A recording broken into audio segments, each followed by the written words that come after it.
ஈரோடு கிழக்கு தொகுதி இடைத்தேர்தலுக்கான வாக்குப்பதிவு நடைபெற்று வரும் நிலையில் 182வது வாக்குச்சாவடியில் வாக்குப்பதிவு இயந்திரத்தில் பழுது ஏற்பட்டுள்ளது. கூடுதல் விவரங்களோடு இணைகிறார் நமது செய்தியாளர் சதாசிவம். வணக்கம் சதாசிவம். தற்போது இந்த வாக்குச்சாவடியில் எவ்வளவு மக்கள் வெளியே காத்திருக்கிறார்கள்? இதற்கு தேர்தல் அதிகாரி தரப்பிலிருந்து என்ன சொல்லப்படுகிறது? முழு விவரங்கள்.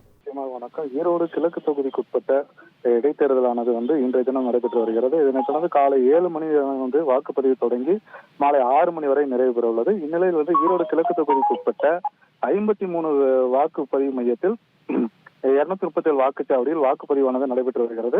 இதனைத் தொடர்ந்து 1 மணி நிலவரப்படி பார்த்தோம்னா 42.41% வாக்குப்பதிவாகியுள்ளது. இந்நிலையில் வாக்குச்சாவடிக்குட்பட்ட பல்வேறு இடங்களில் சிறிதாக வாக்குப்பதிவு இயந்திரங்கள் பழுது ஏற்படுவதை தவிர்க்கும் வகையில் 20% கூடுதலாக 852 வாக்குப்பதிவு இயந்திரங்கள் தயார் நிலையில் வைக்கப்பட்டுள்ளது. இந்நிலையில் ஸ்டேட் பேங்க் சாலையில் உள்ள புனித மேரி அன்னை பள்ளியில் 182வது வாக்குச்சாவடியில் சிறிது நேரம் வாக்குப்பதிவு இயந்திரத்தில் பழுது ஏற்பட்டதன் காரணமாக வாக்குப்பதிவானது தடைப்பட்டுள்ளது. இதனை அடுத்து உடனடியாக வாக்குச்சாவடி தேர்தல் பணியில் ஈடுபட்டுள்ள வாக்கு பணியாளர்கள் உடனடியாக மாற்று இயந்திரத்தின் மூலம் நடவடிக்கை எடுப்பதற்கான பணியை மேற்கொண்டு வருகின்றனர்.